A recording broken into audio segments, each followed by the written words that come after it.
Hmm.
Hello.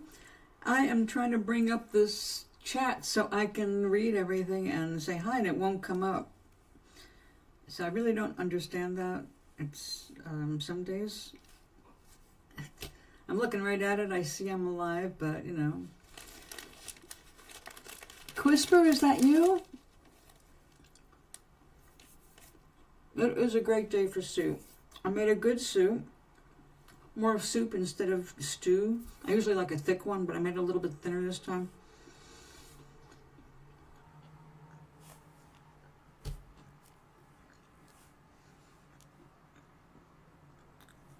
Well, I see myself, but it's not letting me come to my channel. I don't understand.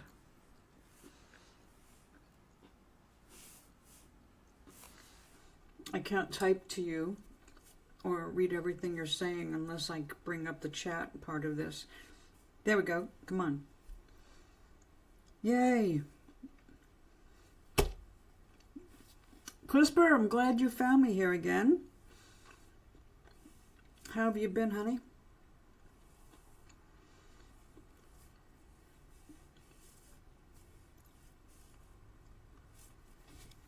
Hi.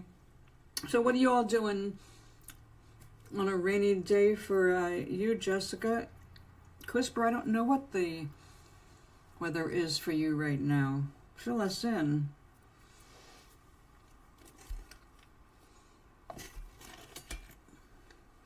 Well,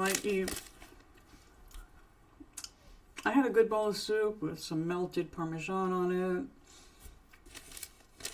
And then I got the munchies. And I had to have something with chocolate. And the handiest thing I had for chocolate were these Kind protein bars that I reserve for the rare breakfast that I don't feel like making a real breakfast.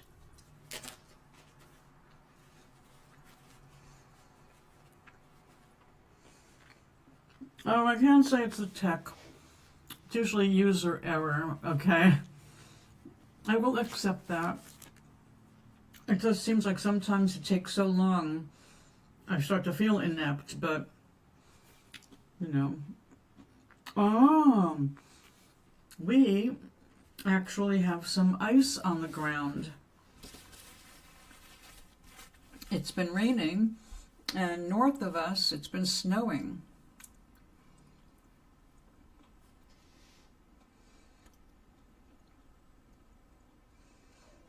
Ooh,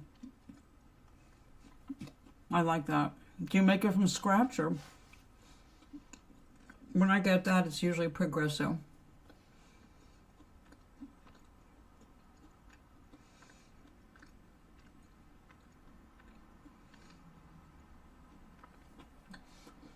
These are really fresh.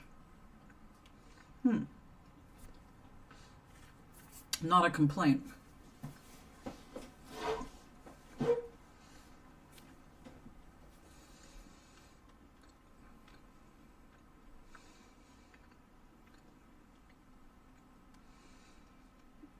So, Crisper,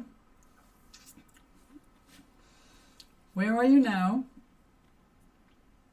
We left off with you had a whole bunch of things right on the edge of happening or just happening, and then I left Twitch, so you catch me up.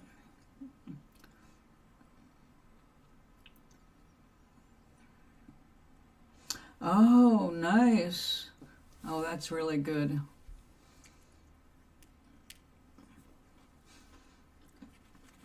I haven't been to New Hampshire. Oh my God.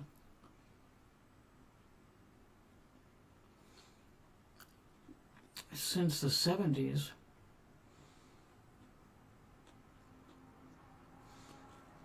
Before 1982, for sure. Wow.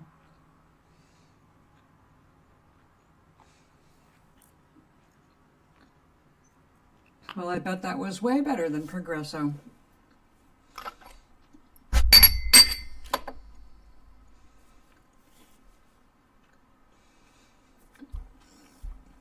My actual dinner was kind of unintentional. I had frozen some vegetable patty mush, and it made good patties, like, you know, potato pancakes. And it does have potato, carrot, apple, a couple other things. Anyway, it came out good. But at the same time I was doing that, and it's got a lot of carrot. It looks just like plain mashed carrot. I also made a bunch also frozen, chopped carrot for doing the, once a week, chop everything and then just use it through the week. So I did that with some carrot, celery, and onion. And I realized I wasn't going to use the carrot for a few days, so I thought, let's just freeze it and I can take it out as I need it. Well, I mixed it up with the carrot patty stuff, and I accidentally defrosted the carrot patty stuff today. I discovered I already used all the carrot up and I had to chop them all fresh anyway. So now that I've defrosted it, I'm letting it finish defrosting in a colander so I can get out excess water. And we'll have some patties for dinner.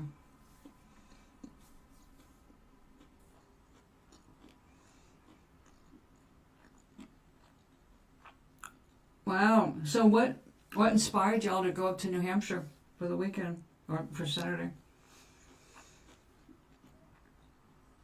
Happy to be there. What, your job?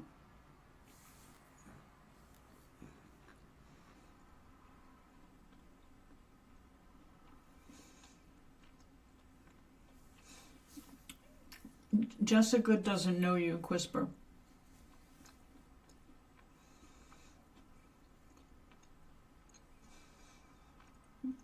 She's newer to the show. So Jessica is someone who lives near where I live. And we actually met in person, briefly. Long enough for me to give her my card, hence being here.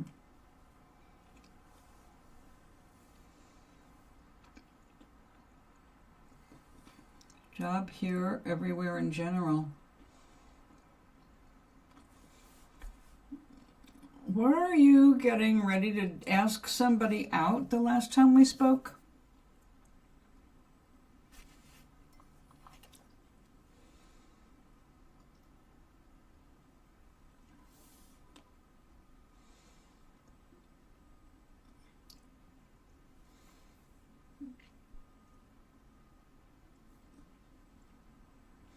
Quisper is relatively a recent graduate.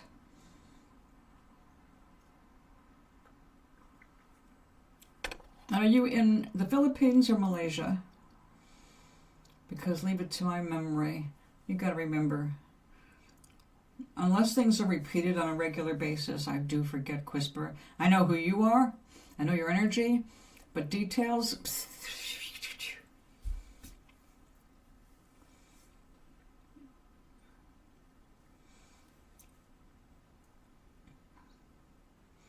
Well, I am glad that you're happy, because that's the whole idea. If one of the things, if I'd gotten here earlier, one of the subjects for today was going to be deliberate manifestation. And I love when people don't believe about the law of, well, the laws governing how we manifest things. Because then when you give them something simple to do and they prove it to themselves and they flip out. I love that. That first realization, like, oh my God, I do control a lot more than I thought I could control. I had no idea.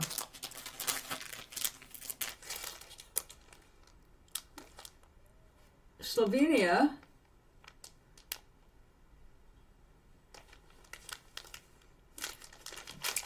I definitely have you mixed up with somebody else then.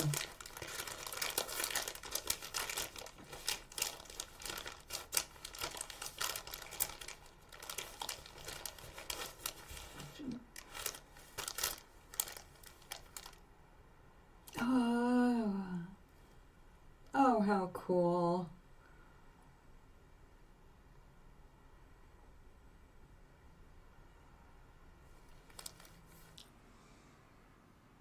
I'm sorry, Quisper, because I thought you were, I didn't think you were in Slovenia. We do have somebody else here, or was a regular on Twitch, also from Slovenia.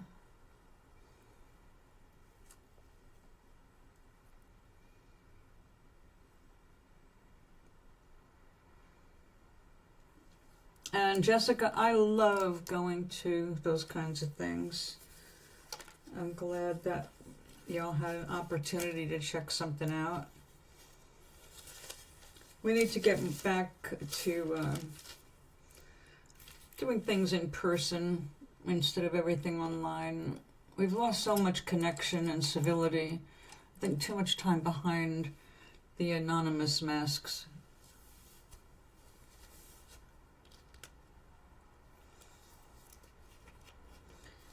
Okay, I'm going to mess with my little needle because this will work.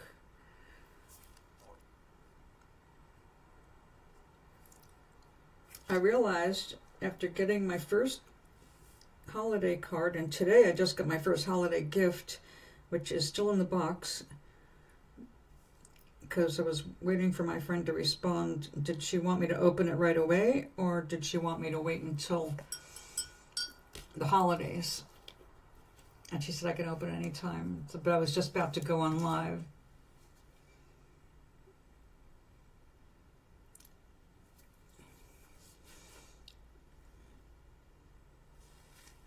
Oh. Thank you. I'm glad you like it.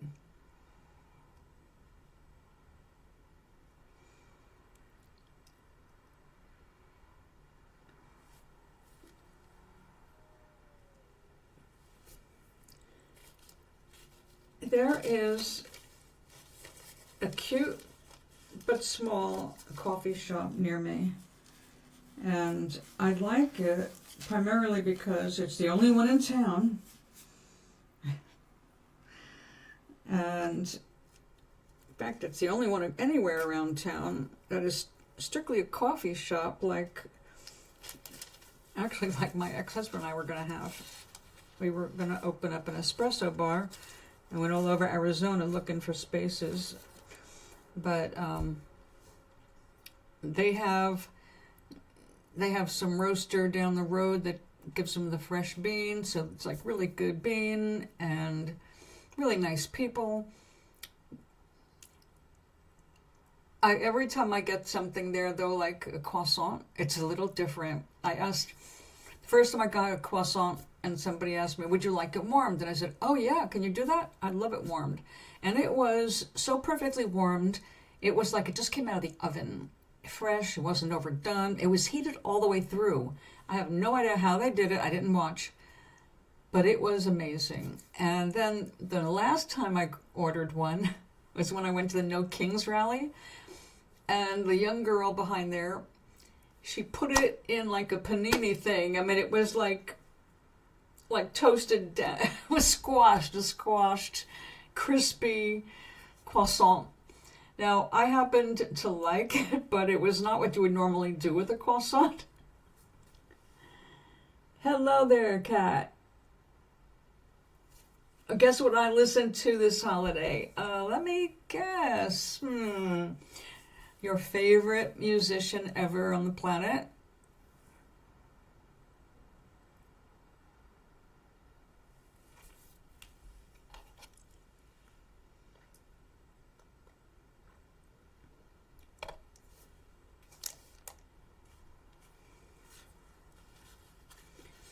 Anyway, it's a place where they did put some little chairs, I think another chair and a couple of chairs and a table out there during the summer, but it's very small, and it's kind of like, well, maybe you'll be lucky and there'll be a place to sit, and maybe you will not be. I guess it depends on timing. Now, so far, every time I wanted a place to sit, there was a place to sit. But they do an excellent business. Every time I've been there, constant. I guess a lot of people don't take a chance that they won't get a seat, so they automatically assume they're just going to grab it and go. So how is our vapor cat? Vaporous.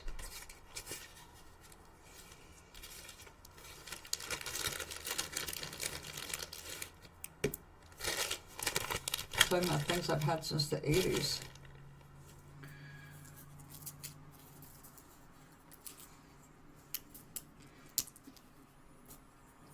I stocked this in the art department. My art department got extended when we decided to bring in rubber stamping and things to support stamping. And I was right about it becoming a bigger deal than some people were predicting. But one of the things I stocked was this really awesome glitter display, different color glitters, different sizes. But they made this with a lousy design. They made the top pop off, like the lid, pop it right off completely, nothing holding it on. It did not take long for one of them to just disappear, and so tight. I have been using tape ever since the 80s with this one little bottle. Because with me, glitter lasts quite a long time. I don't use it very much. Oh, no, we're not going to do that.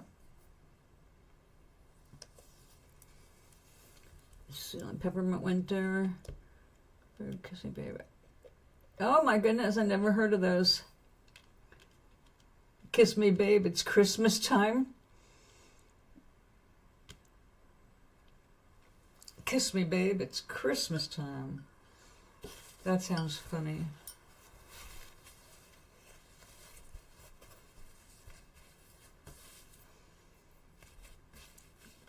Peppermint Winter sounds like a coffee flavor.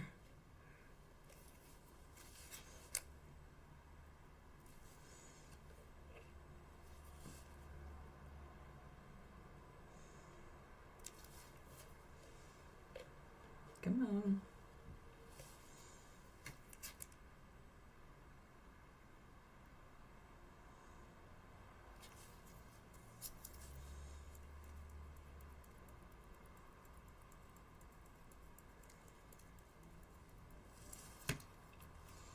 Now that open design was handy for returning excess glitter to the bottle.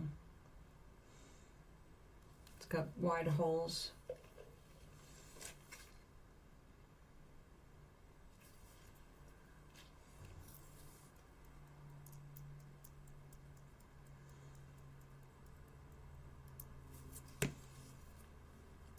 Okay.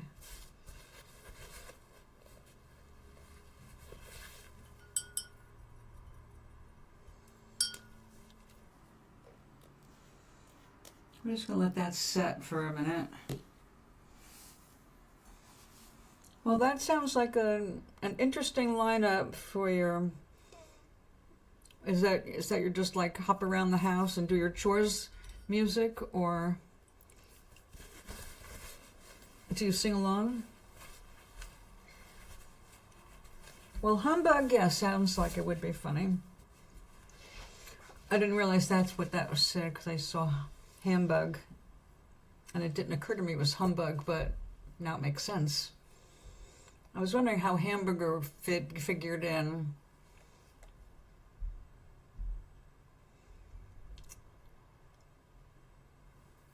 Is that when he was having a bad Christmas season? Oh, humbug.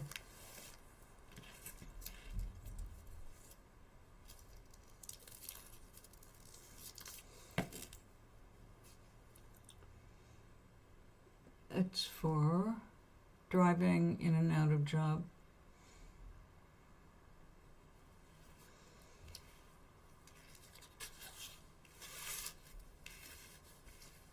Well, it does sound like it could be quite funny. Oh, let's use this up. This one is called Fairy Dust.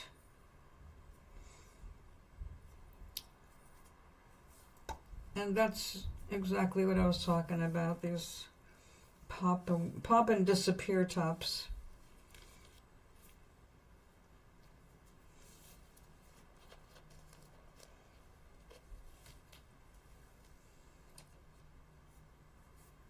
Well, that brush is just a little too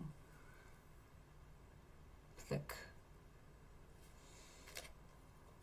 Maybe this one.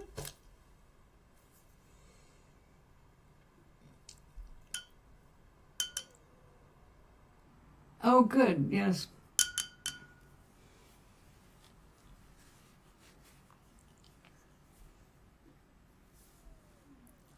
I always love comedy.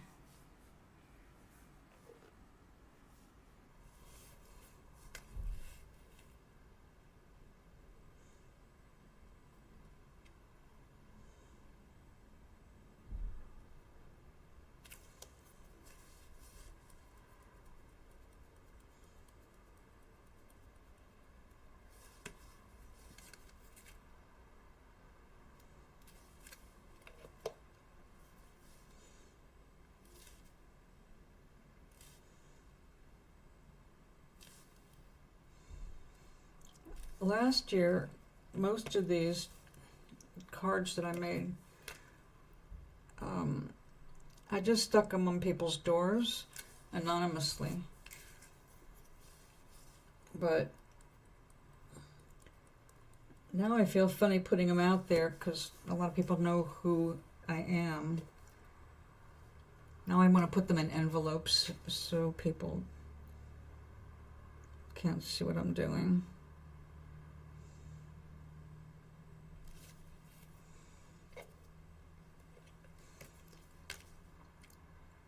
So, question mark. It's double one. It's because I'm left-handed. What would you like to manifest tomorrow? Or within the next week? Let's give you some creative room. What would you like to draw into your experience? What pops into your head when I ask you that question?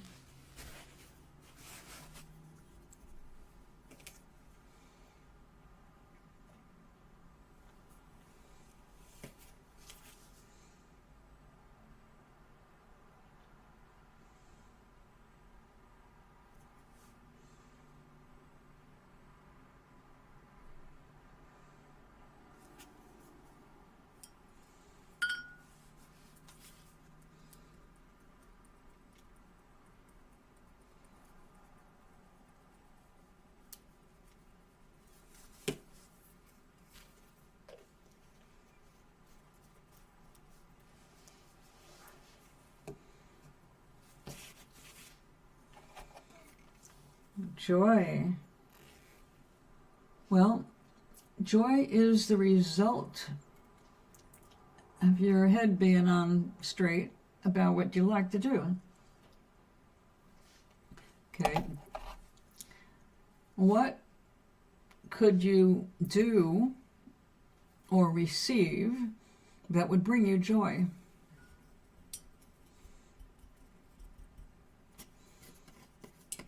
Joy is the emotion.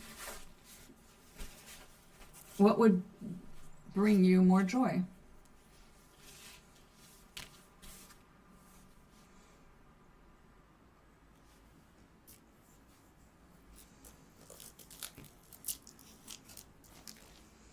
I think I'm going to get a piece of paper.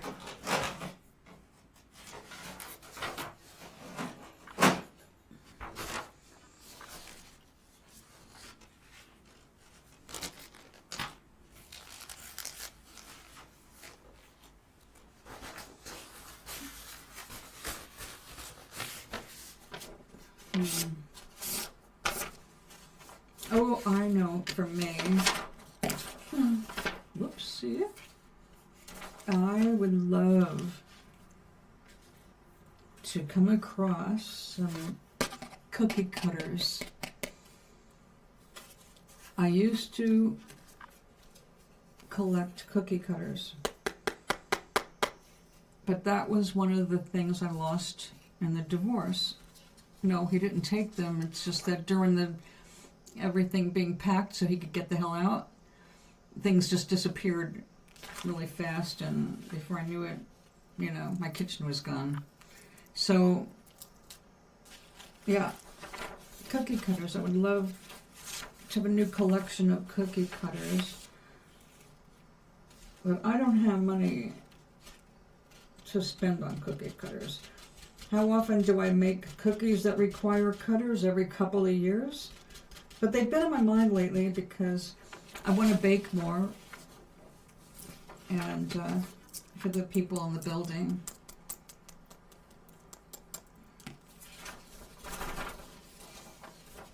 So I'm thinking cookie cutters, cool cookie cutters, not just any old cookie cutters. Also, one of the things I used to collect were cookie molds, clay molds. They were so beautiful you could hang them on the wall. Those are gone too.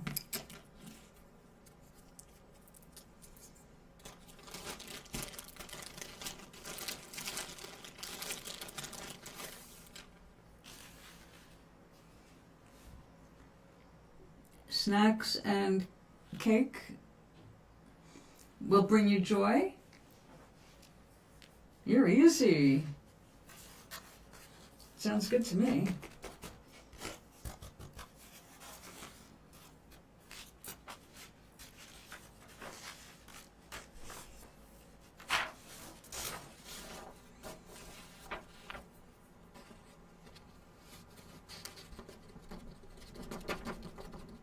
Oops.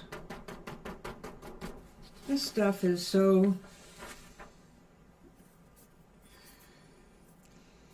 I have experienced getting this everywhere on my body, not on purpose. When I worked for Jackson Guitar and we were looking to make a heavy metal guitar that was covered in holographic dust, basically. We were trying to get something that would go bonkers under those stage lights. And finally somebody ordered it, and we went crazy trying to fill that order. And we finally got something, well, it was kind of like this, but holographic, silvery looking. The problem was, even though the guys figured out how to spray it onto the guitar body, it was so refractive that when the lights hit it, it was kind of like all the light reflections canceled themselves out. It was like looking at dull aluminum foil. It looked crappy. But that's what they ordered. And after everything we went through to make it happen, it was so disappointing. But in all those experiments, and my part of that experiment, by the way, was hunting down that stuff for the painters to try. It was not the most fun part of the job.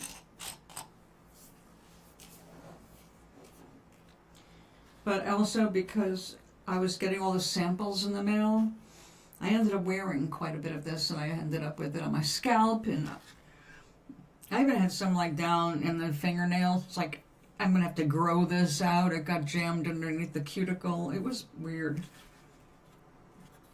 It had to be fine enough to go through an airbrush. That was one of the qualities it had to have. Which means it was smaller than this. And this is darn small.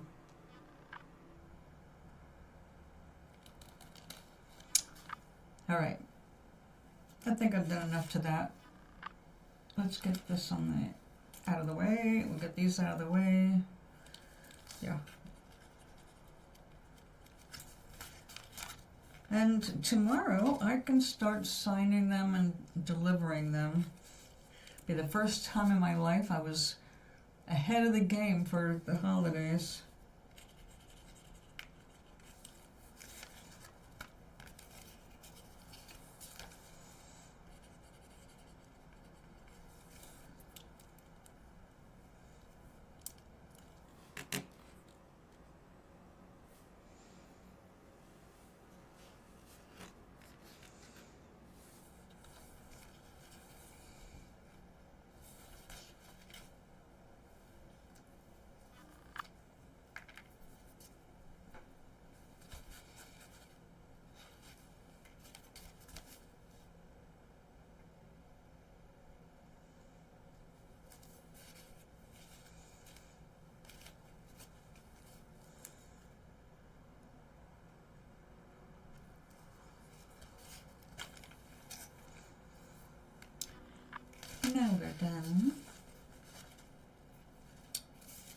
do I want to put, no.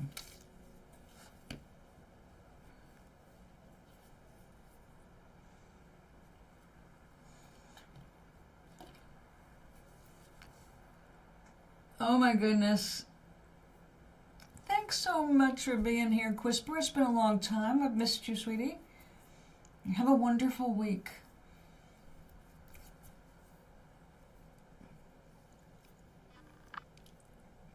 Remember, a thumbs up goes a long way on YouTube, and I appreciate that. Okay. So let's see what we have.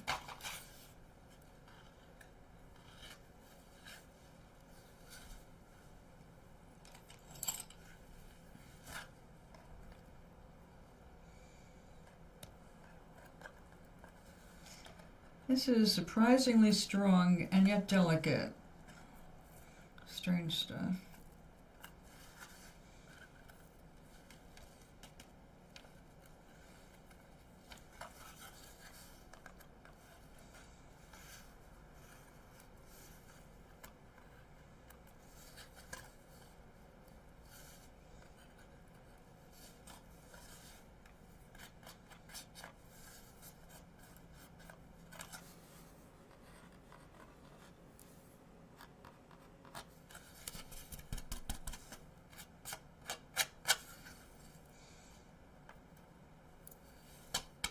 Okay. Oh.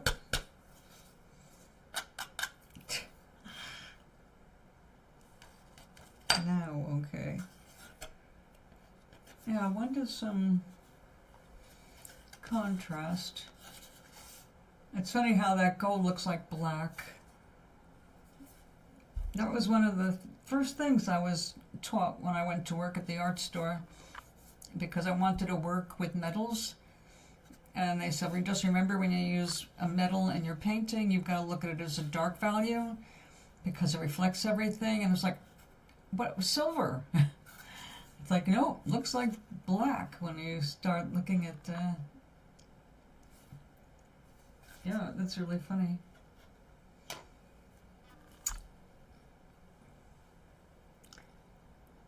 How have I been?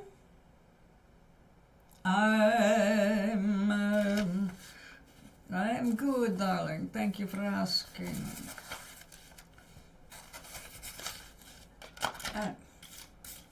Stay there.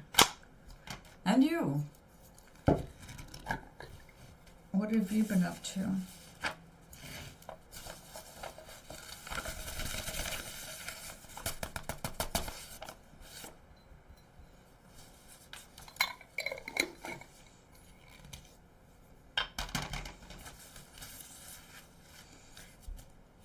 Now that I was talking about that squashed croissant, I'm in the mood for one. Definitely have the munchies.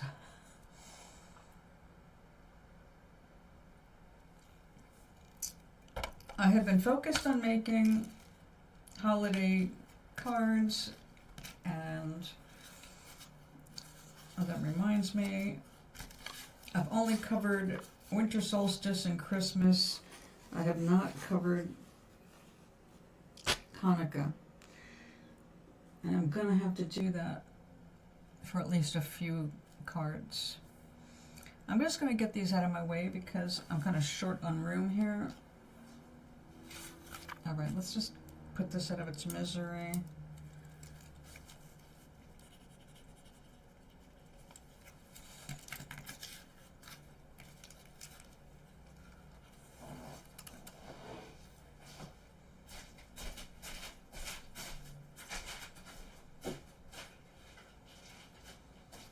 Oh, the place smells so good. I was cooking my soup all day. Yum, yum, yum. A rendezvous or two? What kind of rendezvous?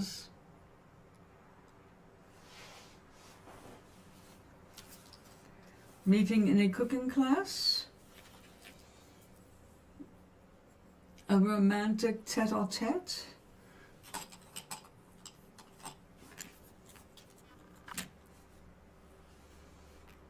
privacy, like a that, and how with the same person.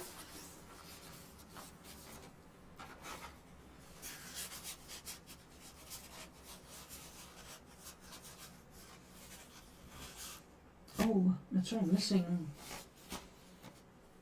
the color card I made for this. It might be in the press. Tell me about it while I go get my missing piece of paper.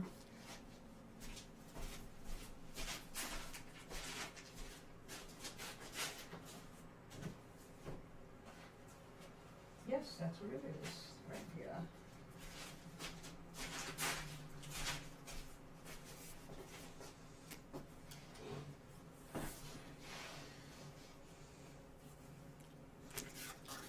So the shot had the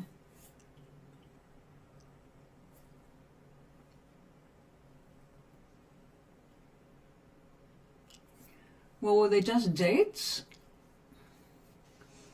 Was it the first date for both, or a second, or tell me?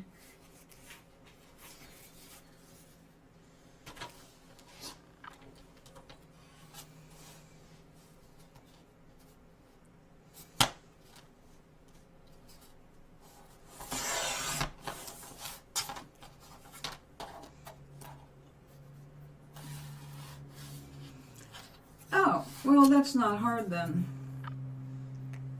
Just don't suggest that you're going to get together. Say, I had a nice time, but it's not the right groove. If we just learn to be honest without being cruel, really, it's best for everybody. That way there's no expectations to get, for people to build on. So I'm sorry, but I don't think this is going to work out.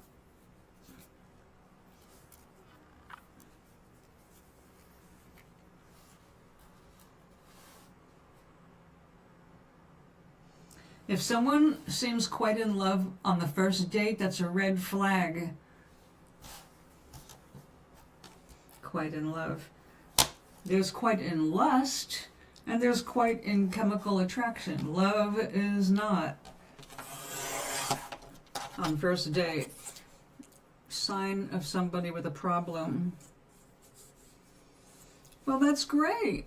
That means you've got the grounds for a second date, not marriage. You know what I mean? So, if you had a good time, ask them out a second time.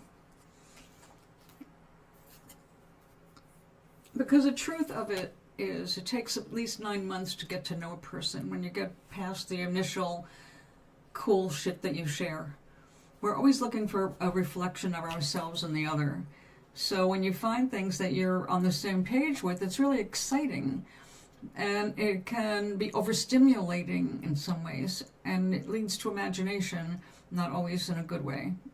I mean, it's like very positive, but not in a good way, in that it makes things happen too quickly.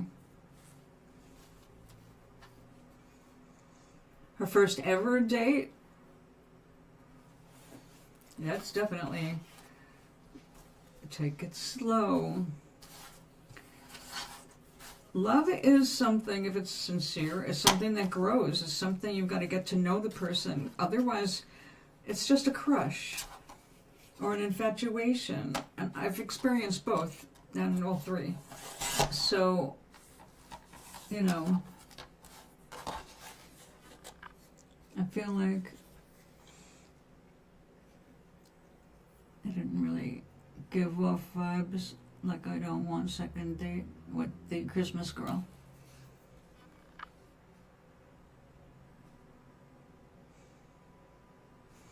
Well, when was this date that you want a repeat of?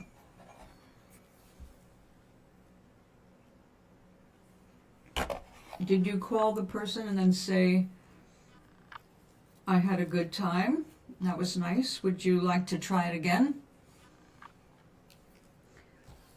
If you do, make sure you have something to do. Would you like to do this?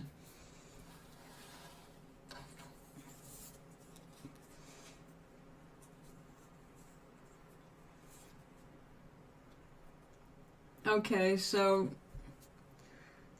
how old are you?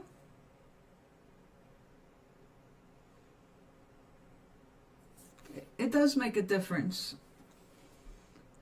Because when you're in the 70s and you have a second date with the same person and you feel simpatico, you tend to feel like, well, I don't know how much more time I have on the planet. I don't need deep analysis to get involved. Freshly 24. Okay, basically inexperienced in relationships. I would say if you enjoyed it, the person that you enjoyed the date with, you call them and ask them if they had a good time too. You can say, I had a good time.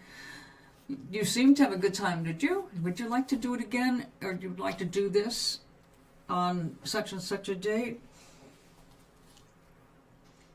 When people just do the, would you like to go out again, and they've got no idea at all, no plans, then they've got nothing to get the conversation rolling.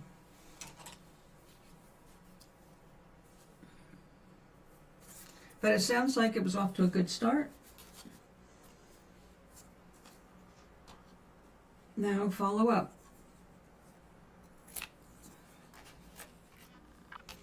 Her first date ever. Oh, your first date ever. Well, then you definitely want to take it a little slow.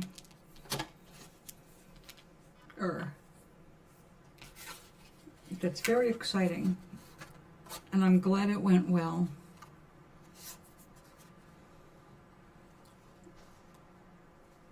So now that you got your feet wet,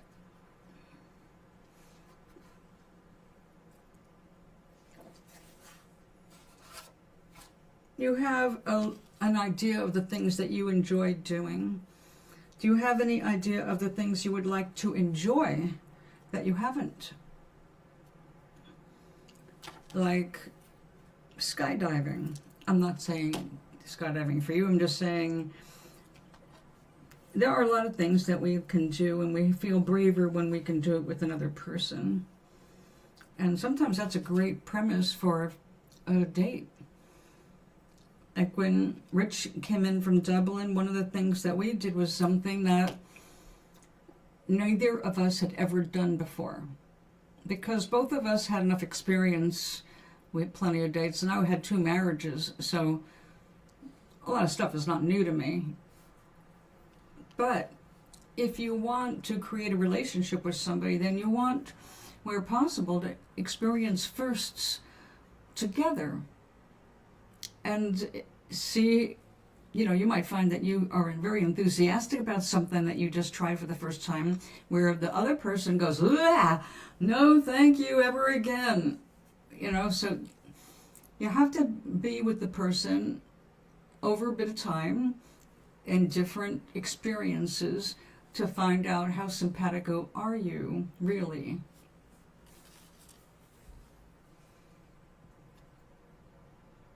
All right, so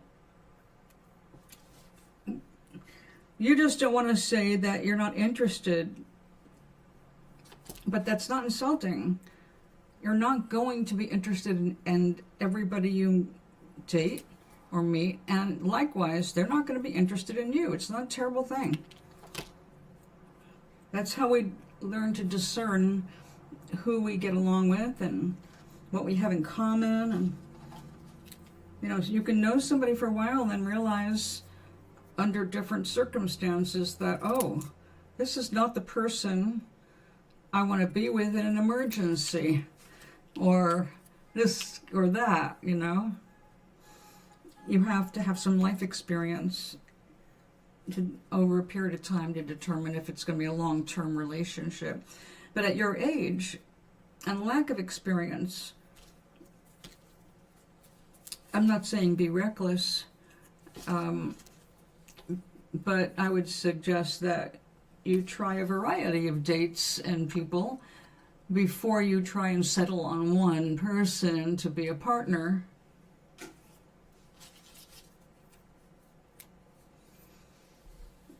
Well, if you liked the person enough to go out with them, then it's fair to say, look, I did have a good time, but I don't think that this is going to pan out. Nothing, it's not personal. I think you're a lovely person. And then let it go. Don't belabor it. Don't get dramatic, and don't let the other person get dramatic, because that's just a game. We're not going to like everybody. And there's no leading them on. If you were leading them on, you'd have to already had more than one date. Leading somebody on is when you have multiple dates, when you don't like them. So if you went on a second or third date with the person you're not really interested in, that would be leading them on. Deciding after one date that, they're not what I thought, or it didn't go the way I thought.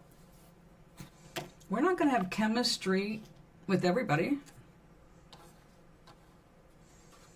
You can go on a lot of dates and still not feel any chemistry for anybody, and then suddenly, some enchanted evening.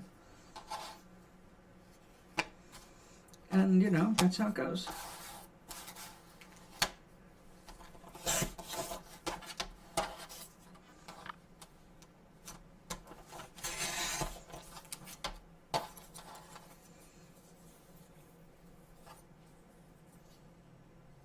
Oh, never ghost. Ghosting is cruel. Ghosting leaves the person going, what the hell? You can just say, look, I like you, I think you're great, but it's just not the right chemistry. And, I don't know how else to explain it, but thank you. Happy holidays. That way they're not sitting around waiting for another call around the holidays, when people tend to get more depressed about not having a date.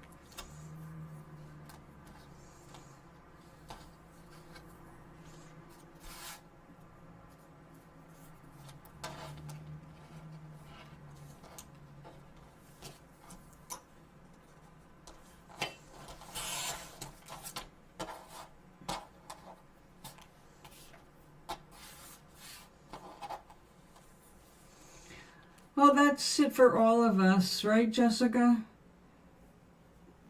There are so many different levels of intelligence. There's emotional intelligence, there's intellectual intelligence. We've got to understand we're not all at the same place at the same time. And your 20s are your experimental years. It's when you make your dumb mistakes. It's when you make all your regrets. Don't go out of your way for that. They're learning years. You have to understand you're going to fuck up. No matter how good your intentions are, because of course your intentions are the best. But we can't be everything to everyone, and you're not going to match up emotionally with everybody that you're attracted to enough to ask out.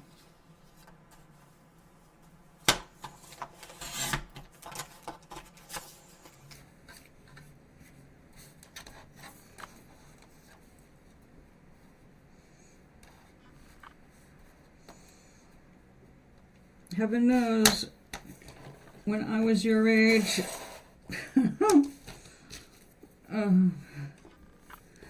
I will admit I made a fool of myself a couple of times, usually under the influence of alcohol, but I was a little bit wild in my 20s. Not crazy wild, not bring shame upon the family name wild, but wild enough.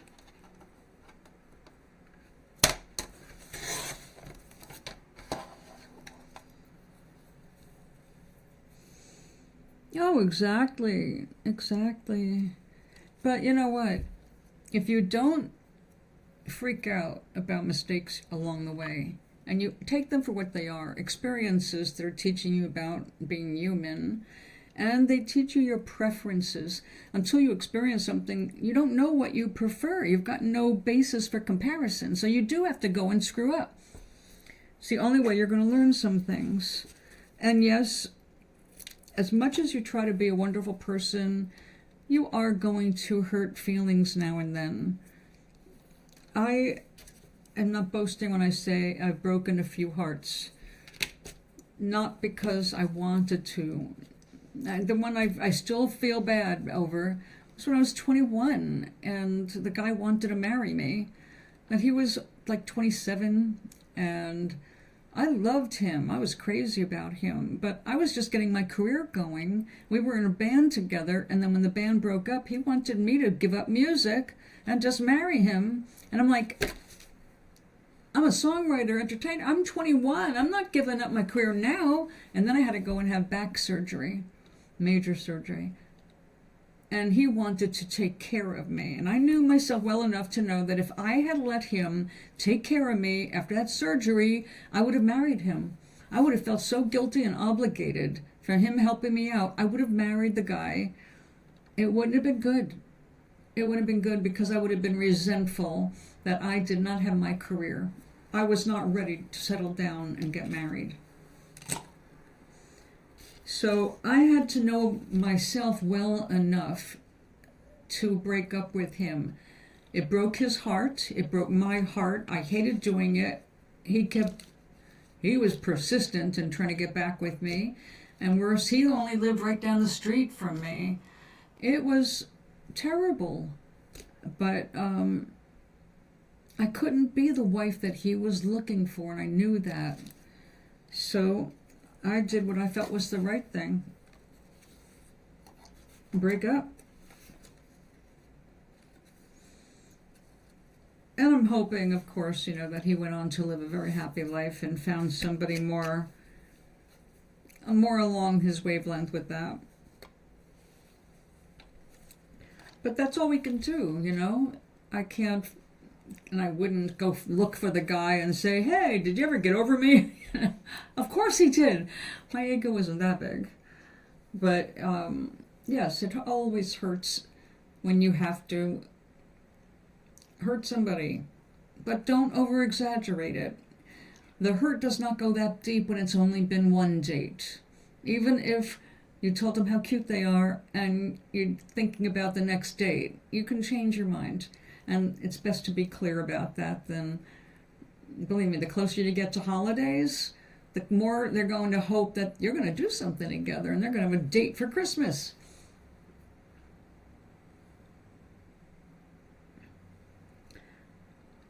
Well, I was later faced with a similar situation with my first husband. After 7 years of marriage, he wanted to, first of all, he'd been lying to me for 7 years, saying we were moving back to the East Coast in 2 years. So, because we were in California. It's like every year it was next spring, next fall, next spring, next fall. And 7 years later, I'm still waiting to move back to what I'm seeing as my home. And then he wanted to have a kid, and I couldn't have children, which he knew. I never lied about it. Now, I could have tried to fight for the marriage, and we did play with the idea of adoption, and ultimately it came down to no. We went to a marriage counselor. Best thing we ever did.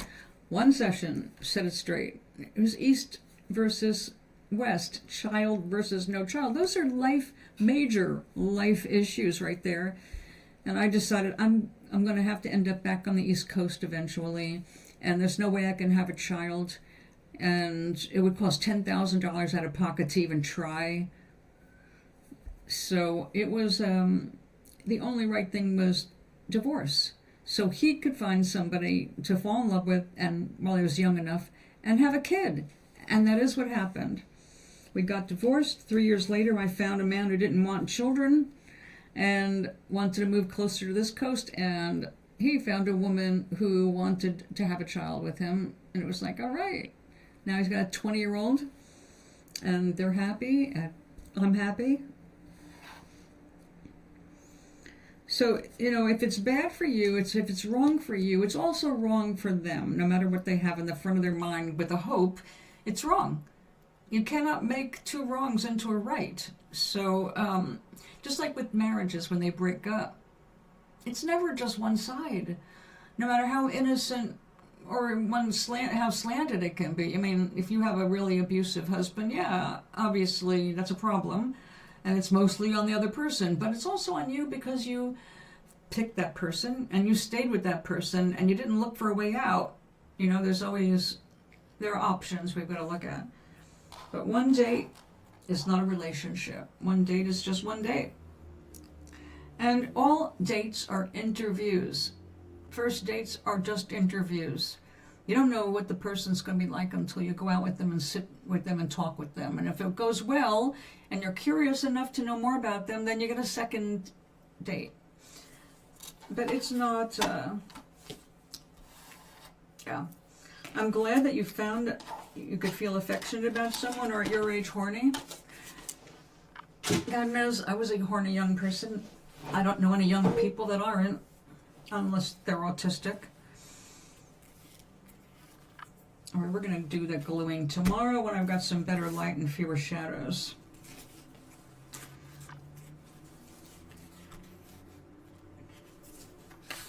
God, should I have gone with more? That's almost an identical color match. And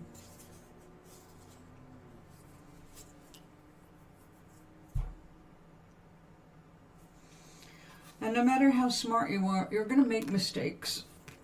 You're going to underestimate yourself or another. You're going to misunderstand. It's just life. And if you're not hard on yourself, if you're not beat yourself up inside, you'll come through it. You'll find wonderful matches, wonderful people to be with, to love, to just pal around with. I'm at the pal around stage, not looking for somebody to settle down with. I'm already settled and I like where I'm at. But everybody's got different priorities, and again, that's what you're here for. Find out what gives you joy. What are your turn-ons? I love smart people. I love being around smart people. And I've spent my life experimenting in all different kinds of career things and craft things and art things, and it's like I have to be around interesting people.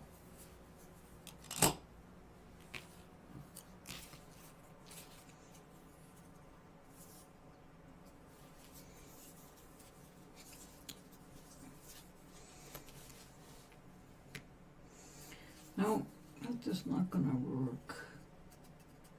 I'm still not happy with that color choice.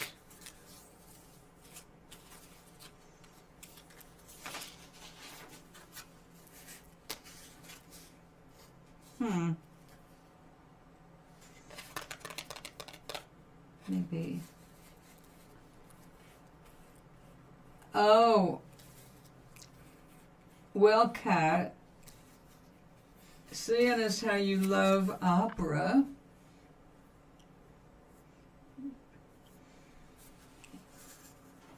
yes, I can understand that.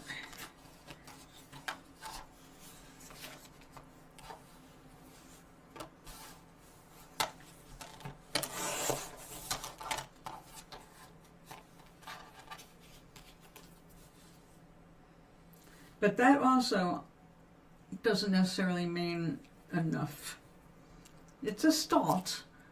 It's nice to have that in common.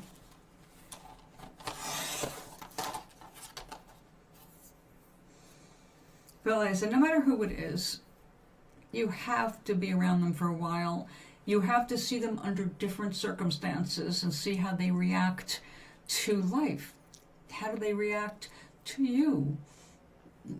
When you go through your different moods or different things you want to do. It's a process of getting to know somebody. And if you look at it as something that is a process instead of an instant thing, like, oh, I didn't feel in love, it's over. Sometimes, although people say, well, there's love at first sight, and occasionally that is true.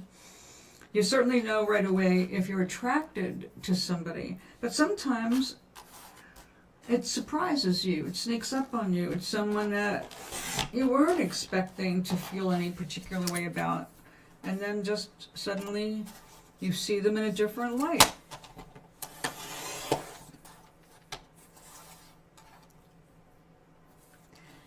Oh, well, that's definitely, so you are sharing the same taste in things, at least so far.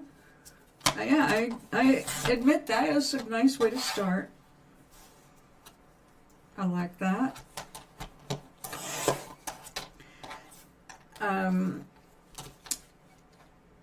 None of the guys, he was the only person I know who knew all about the Tannhäuser, and I was in love from that moment on.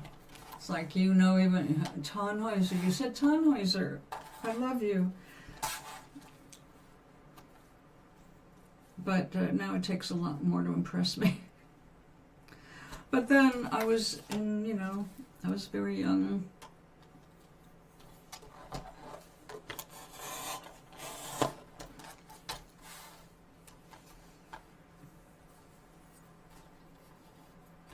Yeah, that's funny. My first husband's second wife's name is Seiko.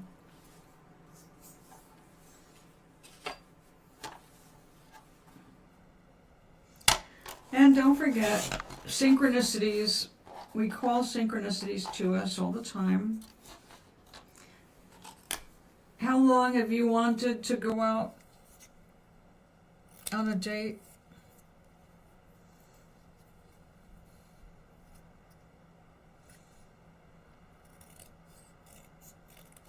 How long did it take you to ask these girls out, or young ladies out?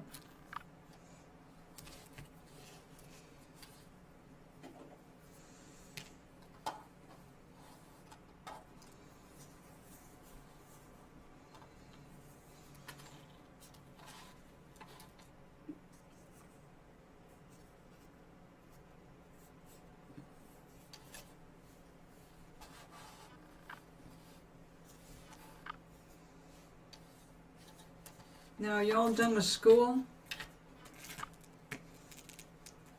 Oh yeah, you're done with school.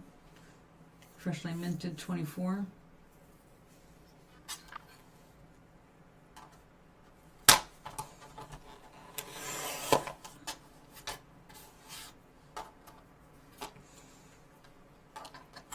Well, these greens might do it.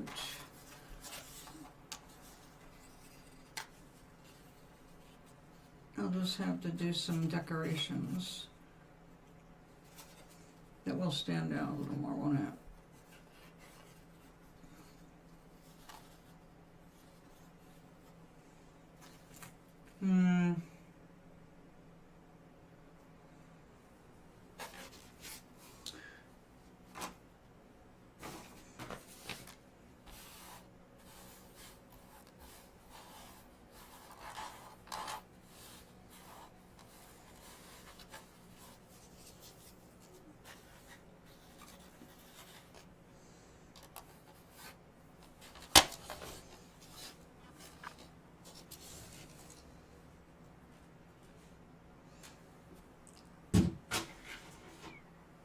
But the second one is the one you're not interested in. Is that correct?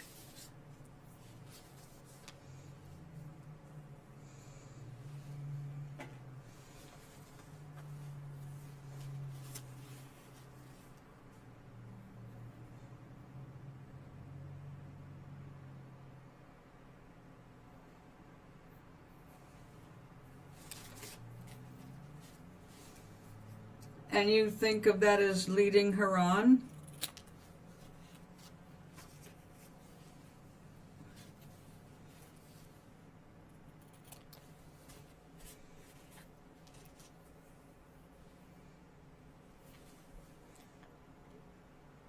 Oh, so the first one, you had the same watch, and you both liked the Tannhäuser, and that's what got you two going? But that's not the one you're interested in a second date.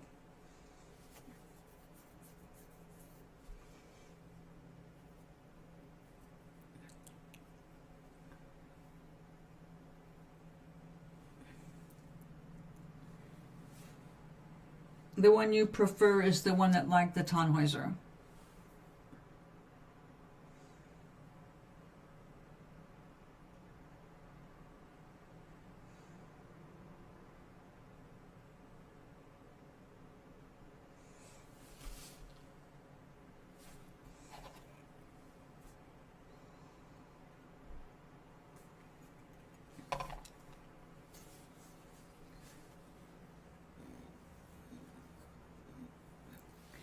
Thank you.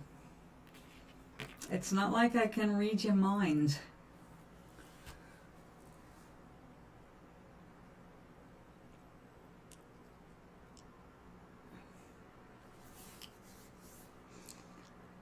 Okay. A semi-follower. Thank goodness you know who you're talking about.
Gotcha.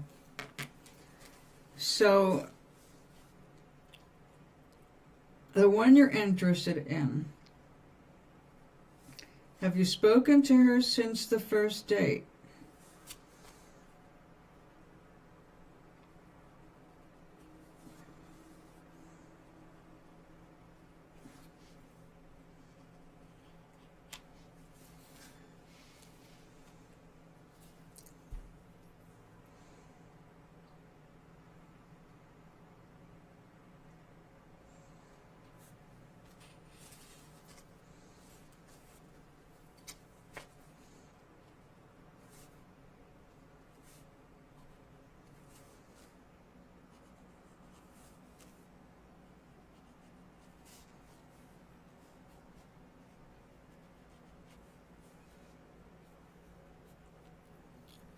An hour ago.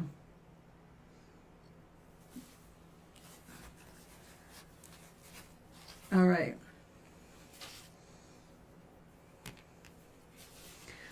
You wait 24 hours at least, okay? 24 hours before you call back and say, you know, I really had a good time. Would you like to go out again? And then have an idea of where you want to go out. If you call too soon, you're going to look like you're overeager.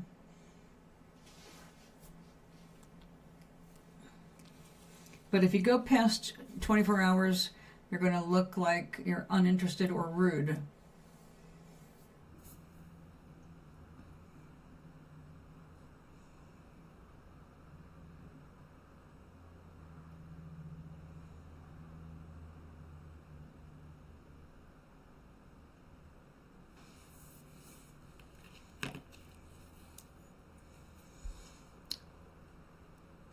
Although at your age it's hard to say what you're going to find attractive, but I found people who are too eager to be too needy, and too needy is a red flag. I want to be friends with somebody or partners with somebody, but I don't want to be their mommy. I don't want to be the one that they run to, and I'm also also totally emotionally reliant on me, especially if I'm not their actual mate and we're living together. That's different. But in dating,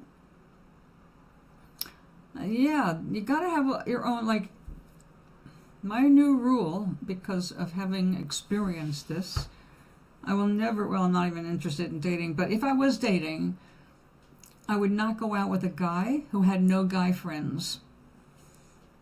That's a bad sign if they have no friends.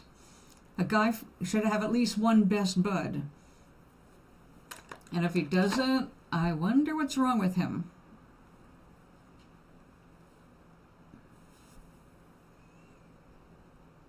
Oh, there you go. Good. Yeah, really romantic. The point is, it's romantic if you just both like doing the same thing. Mutual interests are what gets people together. You have to have something to share. There's nothing more boring like, oh, well, come over and we'll watch TV together. It's like, you didn't come up with more than that? Watch TV together. I could do that alone.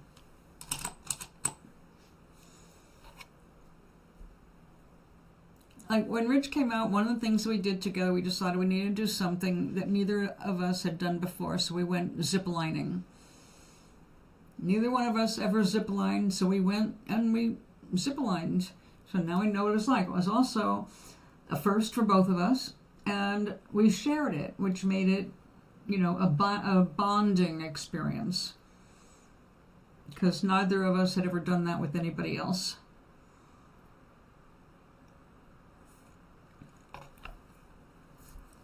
So it's not what you're doing. I'm not going to say zip lining on your own line a mile up, you know, is not going to be romantic.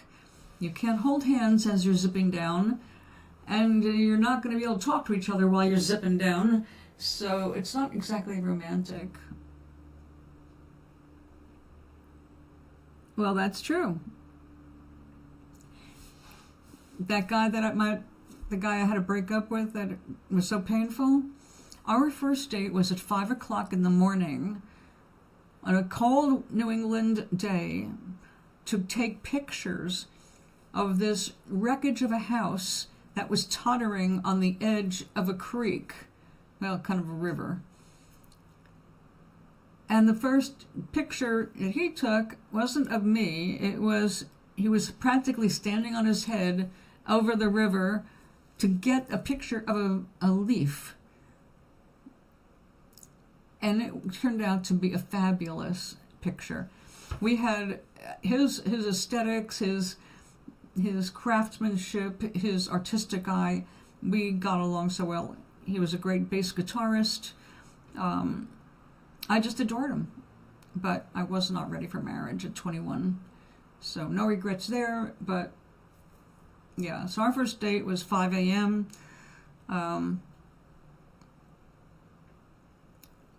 We did a couple of 5 a.m. ones. One at the beach, really early to watch this. He was trying to get some sunrise pictures.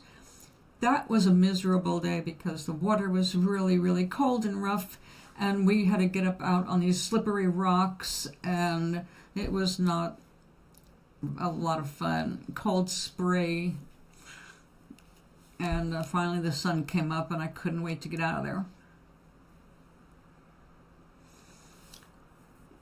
Yeah, and then that's an unusual date.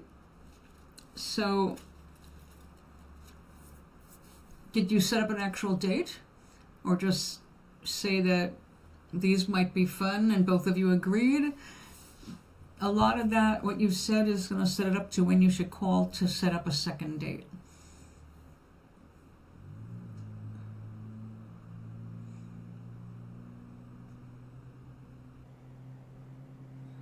I think you shouldn't look too eager, and you should at least let one day pass of silence. Or a quick text. No. You can't be cloying. It can't be too much the first time around just because you're excited and enthusiastic. Have a second date before you get all clingy.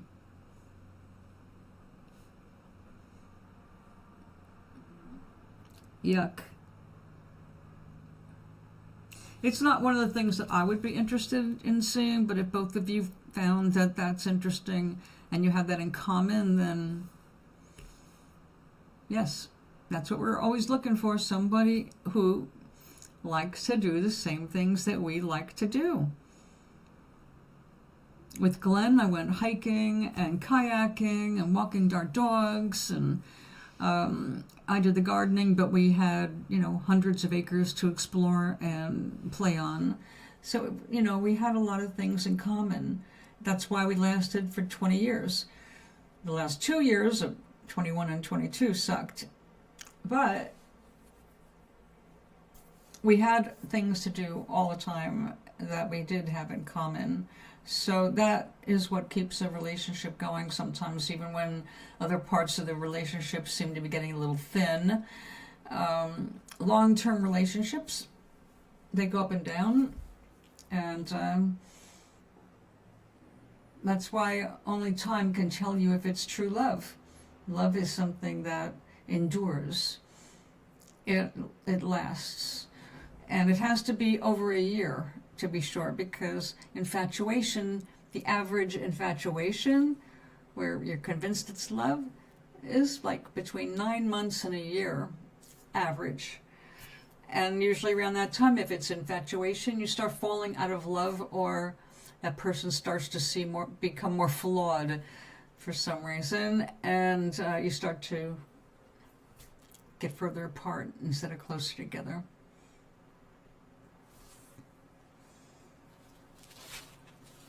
So would I go to a war museum? Personally, no. But you're not dating me. You need someone who wants to see the same stuff you want. I like to go to other kinds of museums, art galleries, street festivals, farmers markets,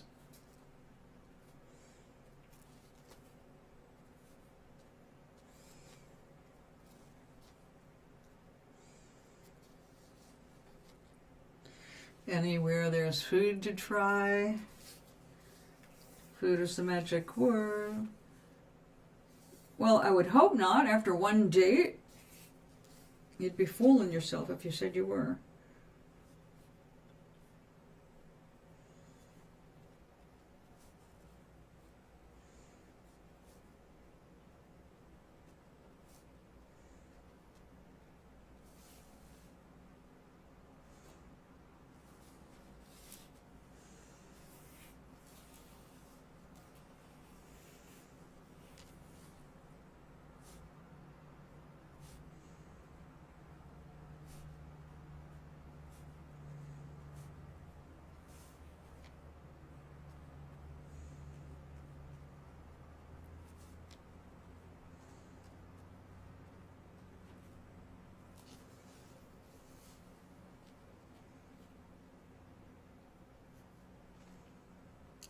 She seems loaded. She definitely...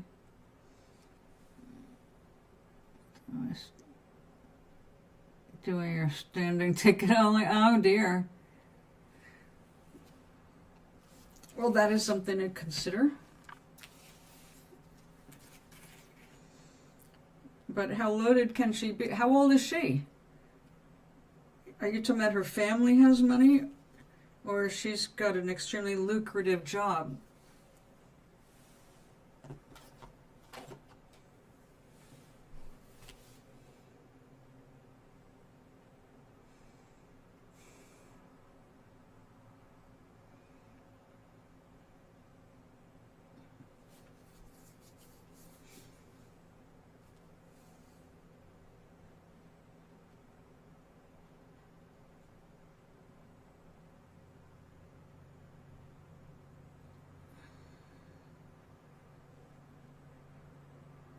Oh, really? I guess.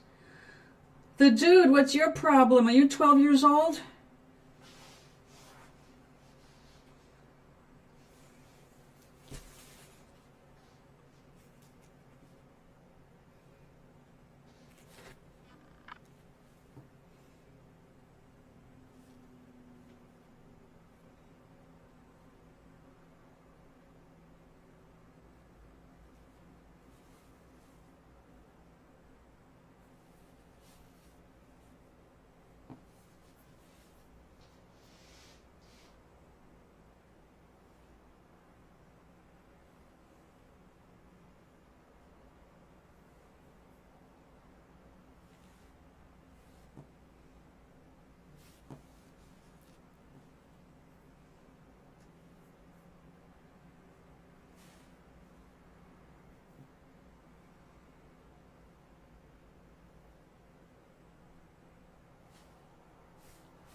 Well, Kat,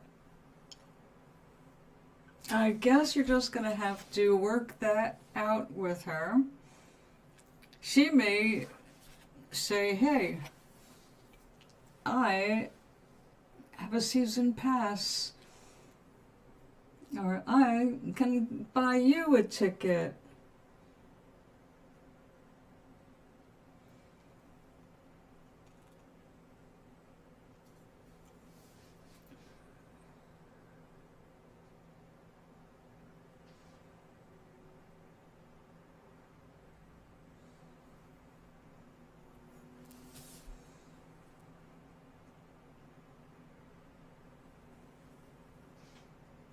I think dude got into the wrong chat, huh?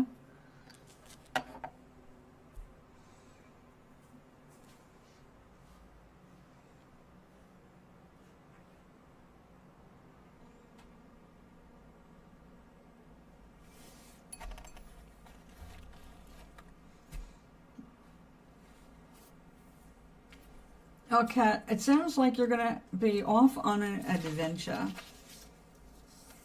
And I am very happy for you. All that little stuff will work its way around. It'll work its way out of being troublesome. Go for a second date. Well, maybe she does.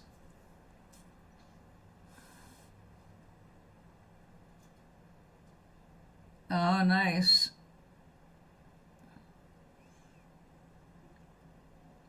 Well, then let her use her connections and do you a favor.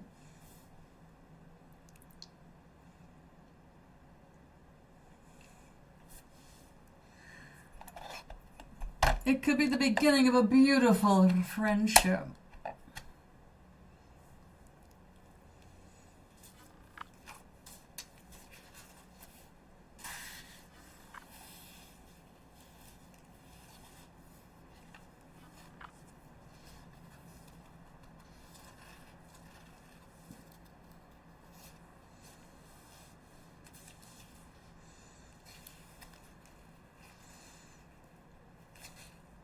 No, I'm still not happy with it. It's the background. I'm not finding it workable.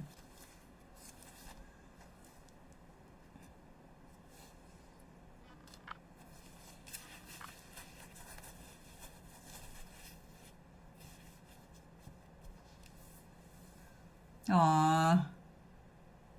Well, you know what? You don't have to make a big deal about it. You can just say, I can't afford those tickets.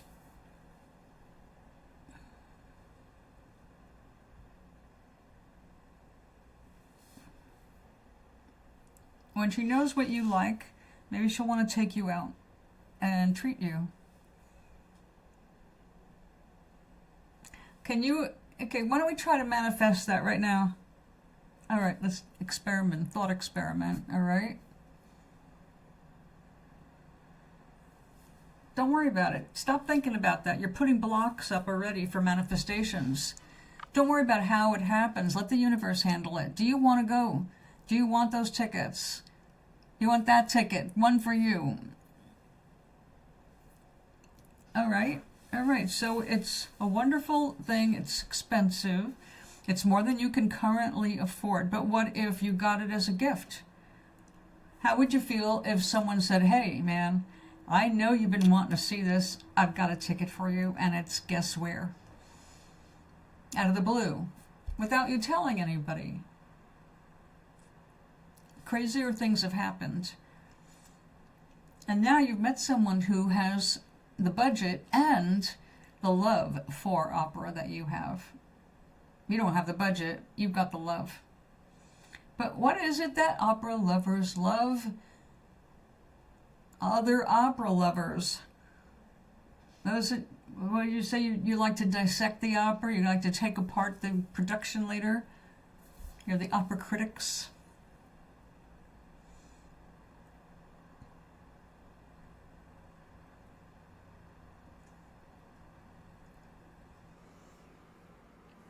Well, that's because you don't feel worthy. You're holding up good stuff because you are placing value on things. All of it is pretty much equal, all right? Somebody else sets the price. An opera is an opera is an opera is an opera.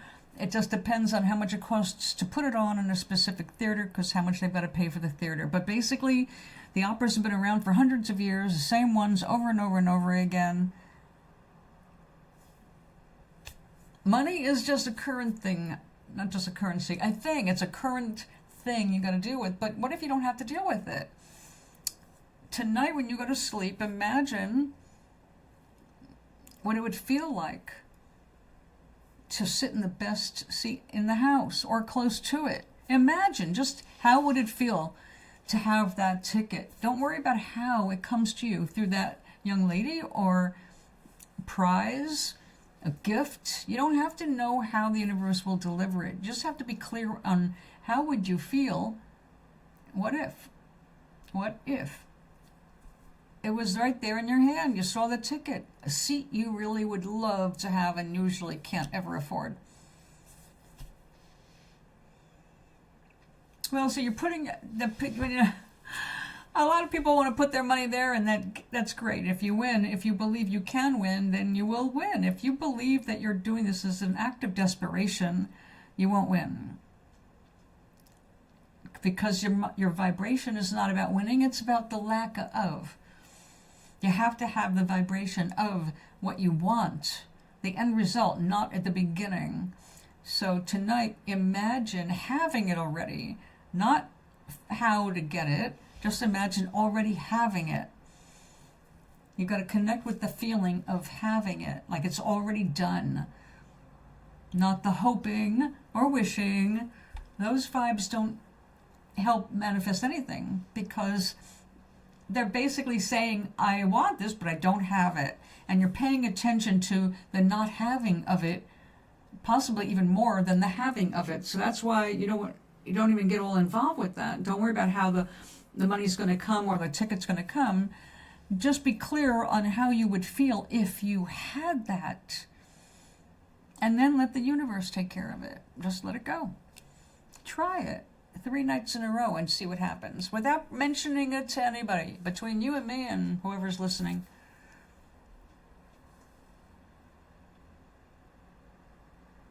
We've had lots of conversations. Maui and I have had that lottery conversation a few times. Like when people have never gotten a lottery ticket, and to them, oh, it's magic. And they're not feeling the desperation of longing for something else. They're the ones that are going to win the lottery faster and more easily than people who are counting on that to take care of things for them.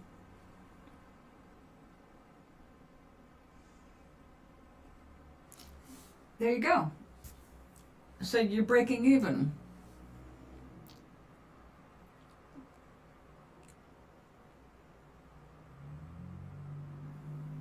And you're enjoying playing it. So fun.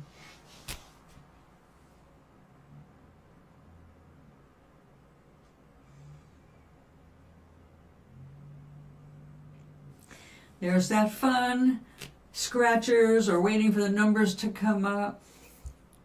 There's, I used to be fairly decent with horse races if I was at the track. And I did not go to the track as a habit, but usually when my in-laws would come in from the other coast, then my husband and I would end up having to take them to the track because they were big gamblers. And I'm not a big gambler at all. So I would get my $20. That was my limit for myself, whether we were in Las Vegas or at the racetrack. $20 was my daily limit. And if I lost it, I lost it. If I won, I won. I didn't care. As a result, I did win. And I just used my intuition. Like, I went and watched the horses. I said, well, okay, well, so these are the horses that are going to be in the race. And one of them made a big poop. And I said, that's the one. And it did win, and I made $100.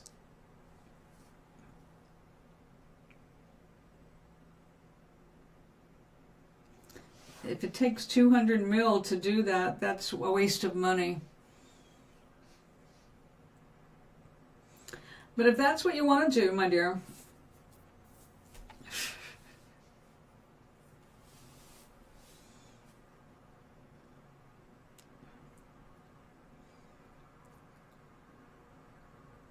it's all up to you. We're playing a game here. Source is the electricity powering you. What do you want Source to give you? What do you want to play with while you're here? You'll never get it all done. So what is it you want to do while you can?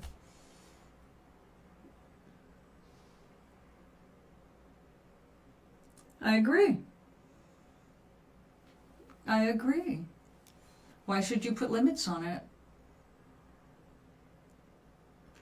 But if you can't figure out how you would spend your first million, and you're just going, I just want the money, there's no emotion really about money other than the fear of not having enough.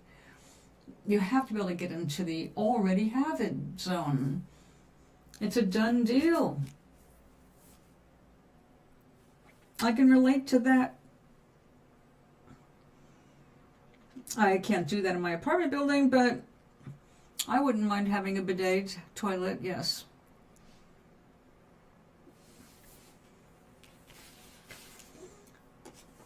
Of all the things. But it's true, it's as easy to manifest a castle as it is a button. It's about where you're putting your energy, how you're looking at things. It really makes a difference. Because if you cannot walk around with a fake smile on your face. People will look at that fake smile. Most will not be fooled by it because the fakeness is behind that smile. The universe is the same way. You can't partially believe that you're going to win a lottery. You have to believe it. Okay? Your vibe has to say, that's mine. I got that. It's mine. I already know it. And it's a knowing. You feel it. And then it happens. But as soon as you start with all the doubt and the worst. I will do such good things with my money. I will repay you, God. I will be a good person. I am a good person. No. Wrong attitude. We're helpers. We're here to uplift. We're teachers. So, of course you're going to do good things if you had that much money. Because that's your nature. But it's not a bribe. The universe doesn't care. All it wants to do is reflect back to you whatever energy you're putting out. So if you're going to walk around insecure or angry, and you're just going to be able to attract circumstances to make you feel more of the same. It's just a cycle. But if you're going to be in a cycle, get in a cycle of appreciation. Get in a cycle of feeling grateful for what you already have. And while you're busy feeling good about what you've got, you can extend that into something else that you desire, that you can ask for because it just feels good to have it. It doesn't matter what it is, small or big. So it's not the money, because money by itself is not a very strong attraction. People get desperate about money, fearful about money, hungry for money, but that is not the thing. What you're looking to get into touch with is the feeling of having the things that the money buys. What's the sense in having the money unless it's doing things like the Japanese bidet toilet? Well, wouldn't that be nice? So things don't explode? That'd be good. Or blow people right off the toilet?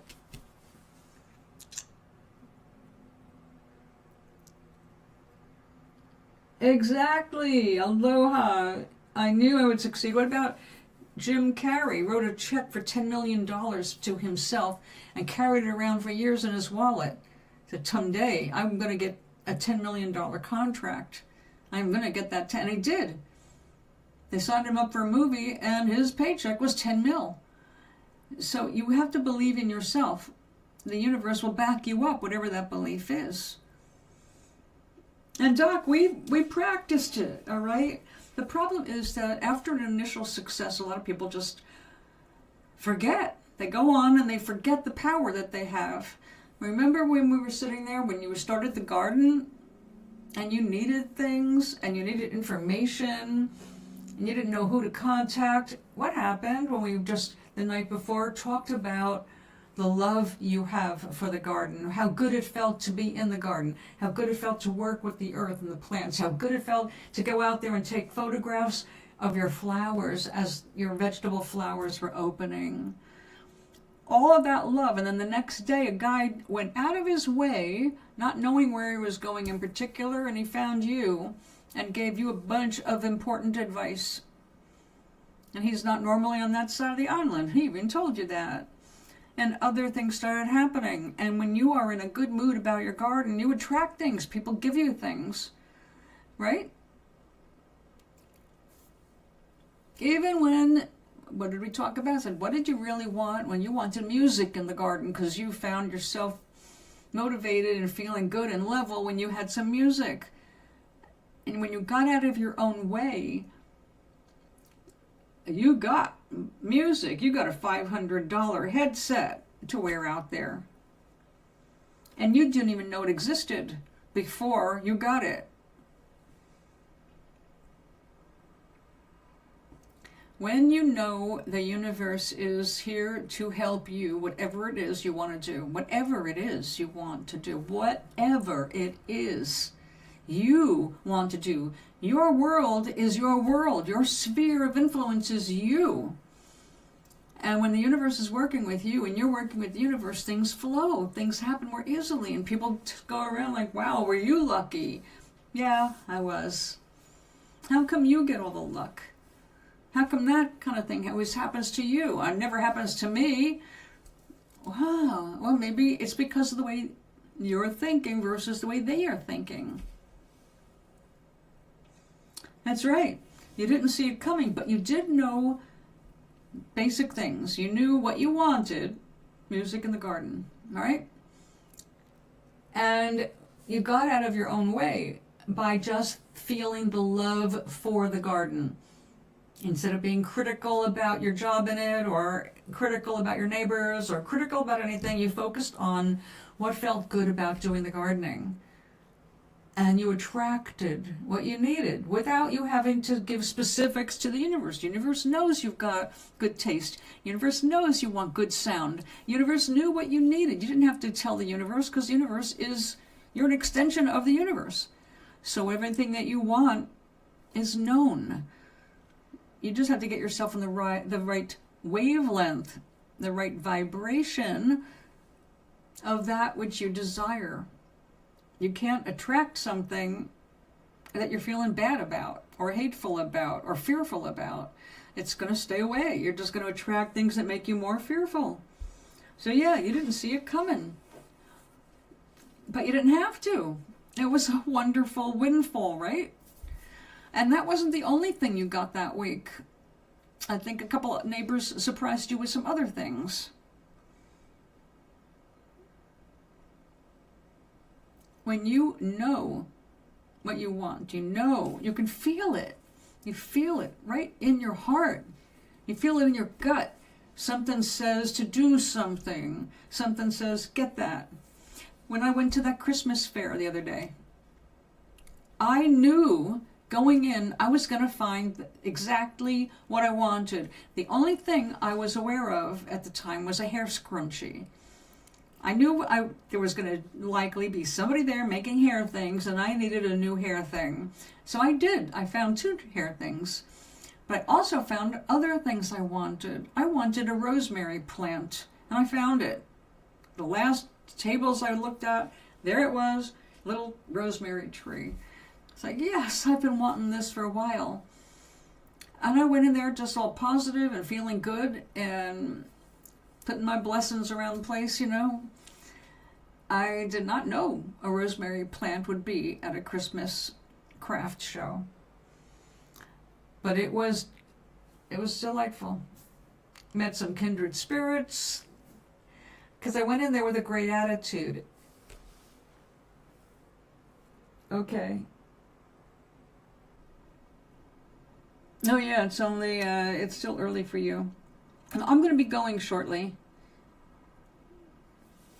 I want to make my veggie patties. Since everything was already chopped up and mixed together, it's just waiting to be patted and put into a hot frying pan. I'll wait for the dirt.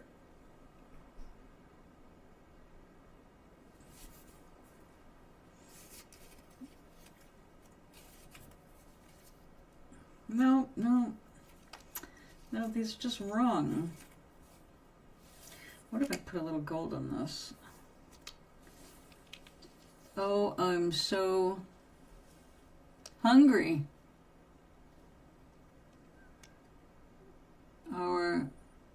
Your kitchen's on lockdown? What the hell? What for? Uh-oh. Can't have that.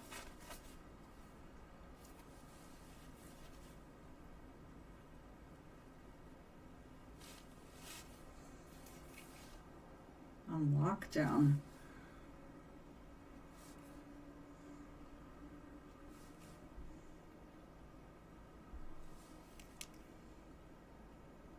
Oh my God.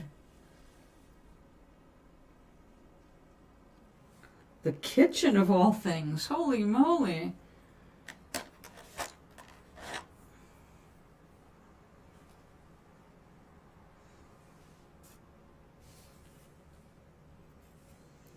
Sounds like some kind of an accident.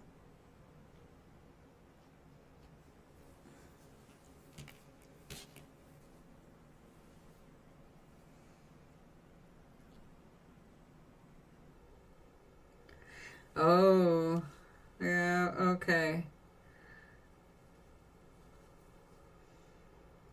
That's for your own safety. Don't go in there.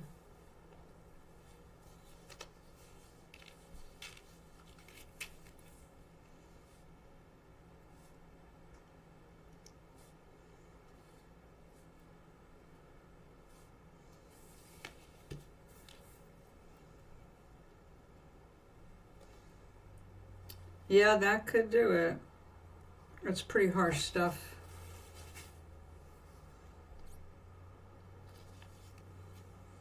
Well, didn't they give you guys any warning about that?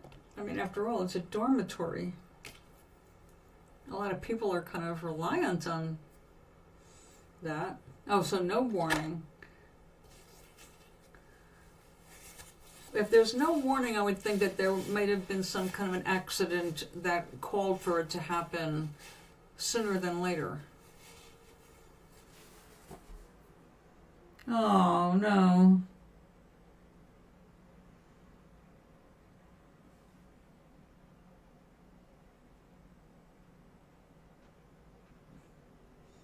At least you have a balcony now.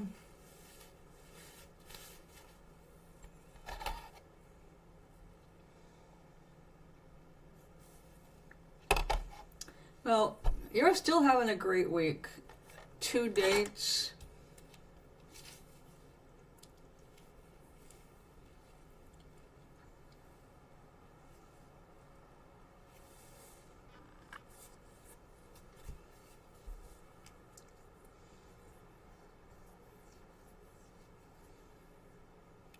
Well, it sounds like you may have to, I mean, I guess it's too late to go out and get something to eat.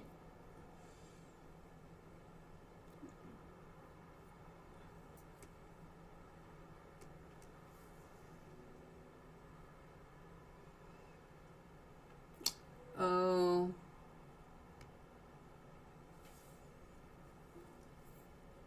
Well, the pomegranate will hold you for a little bit. Not very long, but it depends on if you eat the seeds or not. I never did. So a pomegranate would not last me very long. However, if you do chew up the seeds, that'll stick with you for a little bit. And they're very healthy for you, except I just grew up not eating the seeds, so I've not been able to get myself to eat the seeds.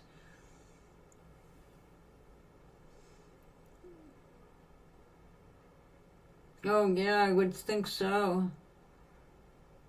What's the fast for? You just have a holiday?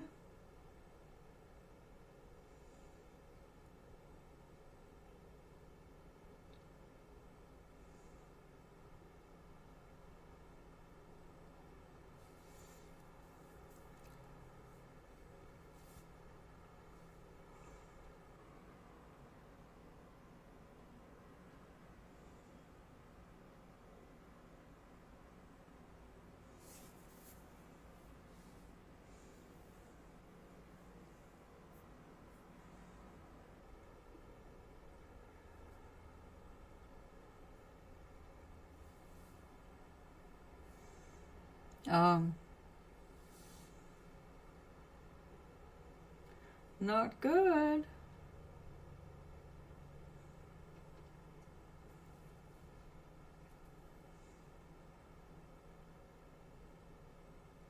So you went all day long without getting some food?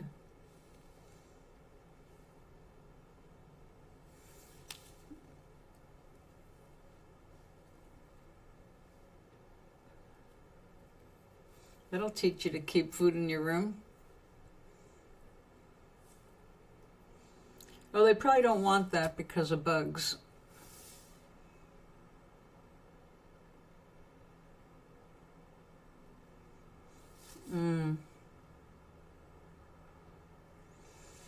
See, that's where my Ziploc bags were my saving grace.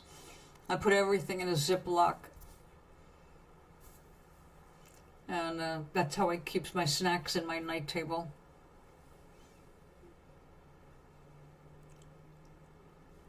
Oh my.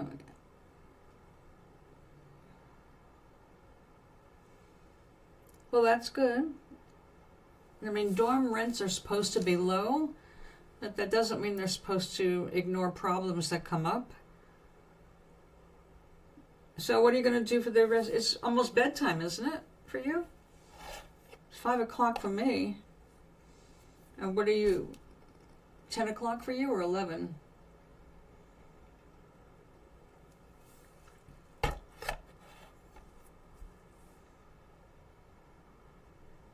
Oh no.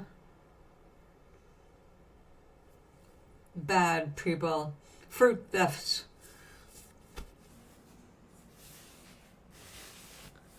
I'm sorry, sweetie. I'm sure you'll be up early for breakfast.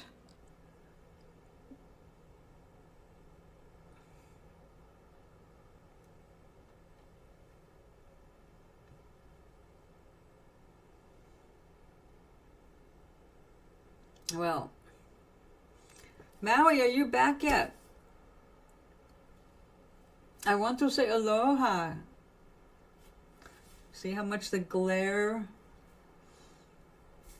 I put up my giant snowflakes today. I use them like curtains in the winter. I don't want things to block my view, but I need something to block some of the early morning sun.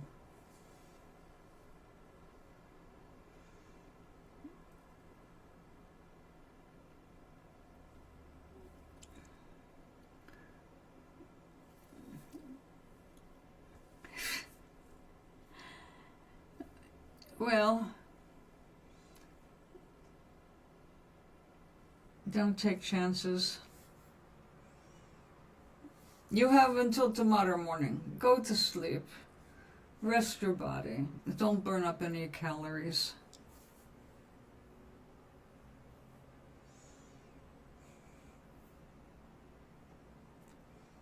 So I guess Doc is not back.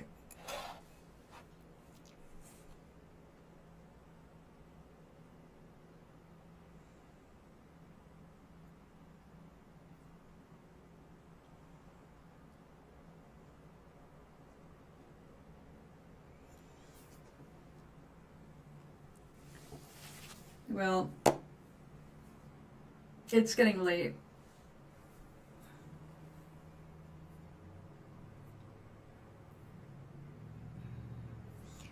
Well, there's probably reasons they don't want you walking in there just because you saw somebody running around. They probably knew what they were doing.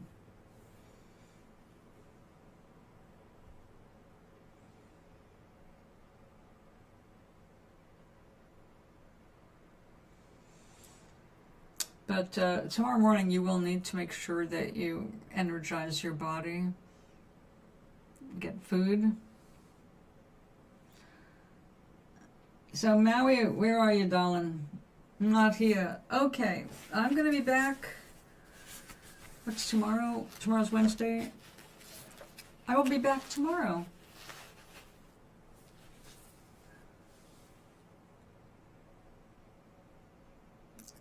Well, if they just put a new finish down, then that's good reason. Because once they're there forever, they'd be sanded out.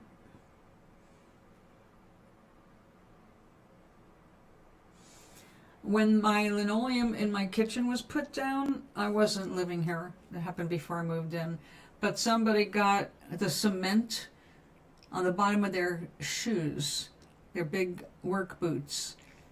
And there was some basically glue prints on my kitchen floor.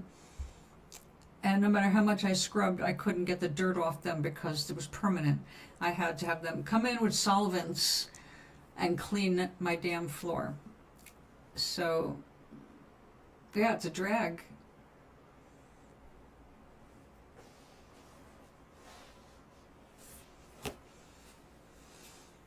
Okay, darlings, anybody who's here in the rafters, remember, your thumb up helps me. If you want me to come back, please remember to leave a thumb up, and if you have the time, a comment of 7 words or more for the algorithm. They had... Oh, that does sound like they were doing a finish.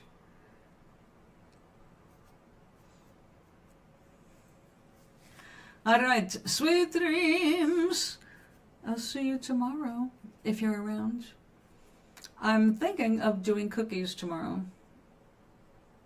So, until then, take care of yourself, and do catch me up on the saga as it continues.